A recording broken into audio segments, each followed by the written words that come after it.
शुएब अलैहिस्सलाम भी एक अजीम नबी थे। आप यूनुस अलैहिस्सलाम से पहले या बाद में तशरीफ लाए। मुफस्सिरीन और मौरखीन के अक़वाल इस बारे में मुख्तलिफ हैं। आप अरबियुन नस्ल हैं और मदियन बिन मदियान बिन इब्राहिम अलैहिस्सलाम की तरफ मंसूब हैं।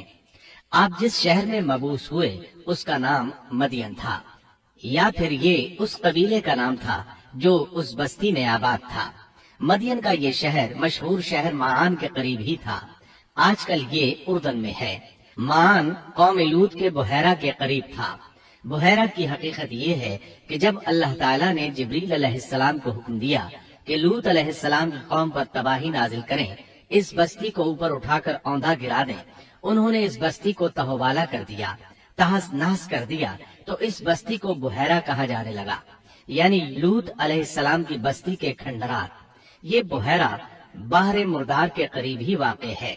सैयदना शुएब अलैहिस्सलाम की कौम एक काफिर और ताजिर कौम थी। बुतों की पूजा करती थी और डाके डालती थी। ये लोग तिजारती रास्तों पर खड़े हो जाते, तिजारती काफिलों को इस तरह लूटते थे कि हर काफिले से जबरन 10वां हिस्सा वसूल कर लेते थे। खुद भी मिलावट, हेरा फेरी और धोखाबाजी के माहिर थे। मिलावट तो गोया उनकी घुट्टी में पड़ी थी।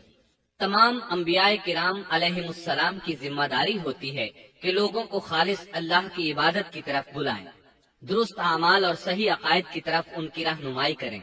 इसके साथ ये भी उनकी जिम्मेदारी होती है कि अहम मुआशरती, इक्तिसादी और सियासी उमूर की भी रहनुमाई करें। हकीकत यह है कि तमाम अंबियाए किराम का तरीका यही था कि जहाँ कहीं कौम में कोई टेढ़ापन देखते उसकी इस्लाह फरमाने की कोशिश करते। इबादत और अकीदे की इस्लाह करने के साथ साथ दूसरी खराबियों का भी सामना करते जो उस कौम में पाई जाती थी। आहले मदियन में मिलावट का रुझान सबसे बढ़कर था। माप तोल में कमी करते थे। इसके साथ इस कौम में दरख्तों की इबादत करने का रुझान भी पाया जाता था। वो दरख्तों के पुजारी थे। इसीलिए अल्लाह ताला ने सूरतुल हिज्र आयत 78 में फरमाया है,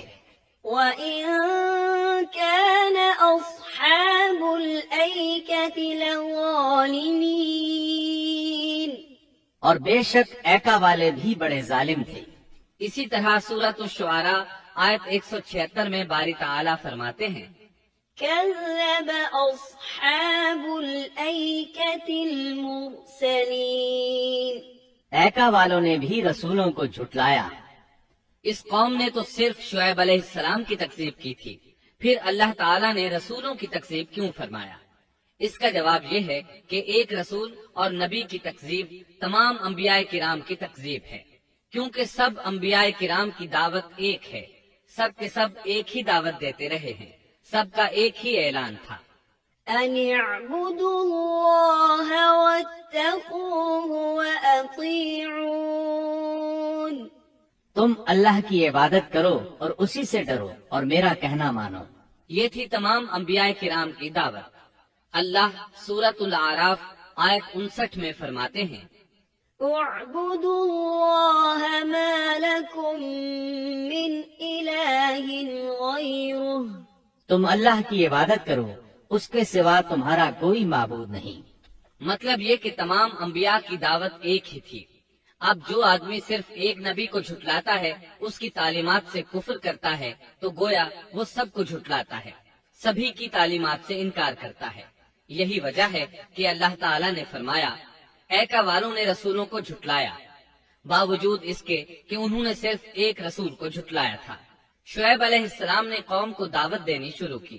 अल्लाह ताला सूरह आराफ आयत 85 में फरमाते हैं, وإلى مدين أخاهم شعيبا قال يا قوم اعبدوا الله ما لكم من إله غيره قد جاءتكم بينة من ربكم, और हमने मदियन की तरफ उनके भाई शुएब को भेजा।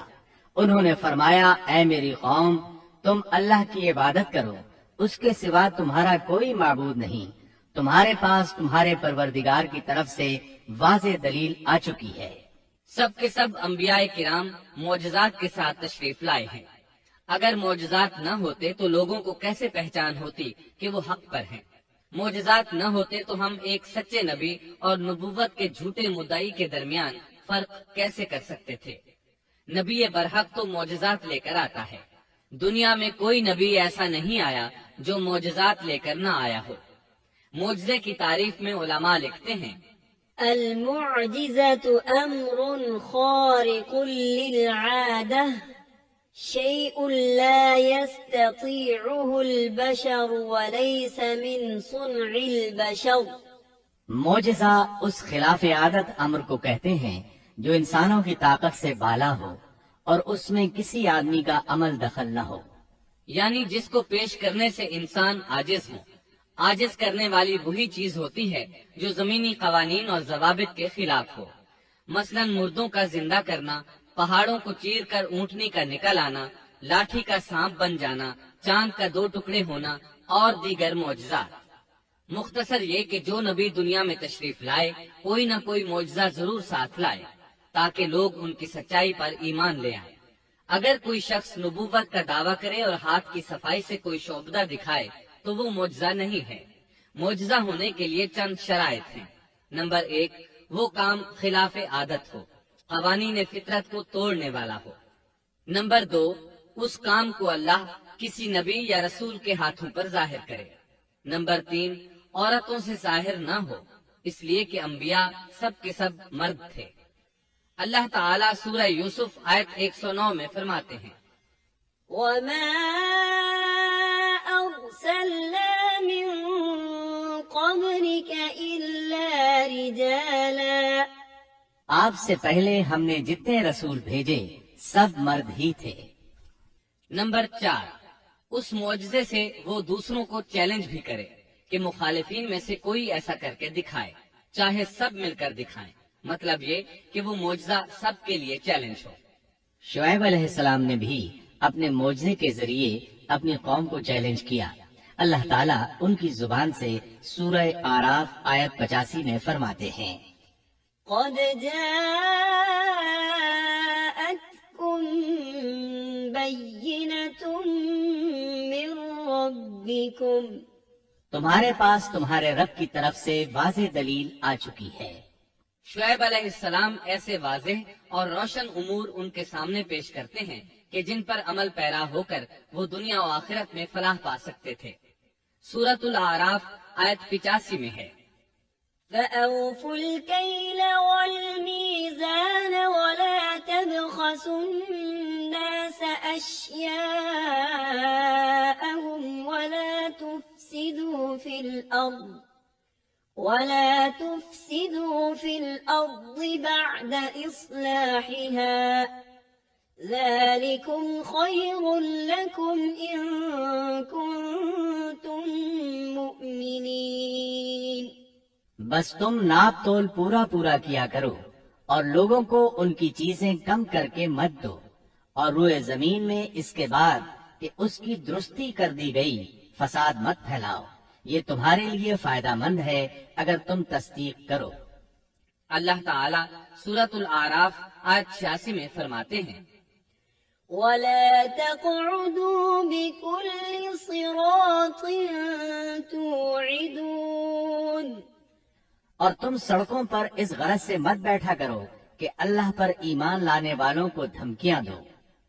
مطلب یہ کہ تمام تجارتی راستوں میں کٹوتیاں کرنے کے لیے نہ بیٹھا کرو، اگر وہ تمہیں رقوم ادا نہیں کرتے تو تم انہیں دھمکیاں دیتے ہو، جیسا کہ سورۃ الاعراف آیت 86 میں ہے، ولا تقعدوا بكل صراط توعدون وتصدون عن سبيل الله من آمن به وتبغونها عوجا۔ اور تم سڑکوں پر اس غرض سے نہ بیٹھو کہ اللہ پر ایمان لانے والوں کو دھمکیاں دو اور اللہ کی راہ سے روکو اور اس میں کجی تلاش کرنے میں لگے رہو۔ اللہ تعالیٰ سورۃ الاعراف آیت 86 میں فرماتے ہیں، واذكروا إذ كنتم قليلا فكثركم۔ اور اس حالت کو یاد کرو جب کہ تم کم تھے، پھر اللہ نے تمہیں زیادہ کر دیا۔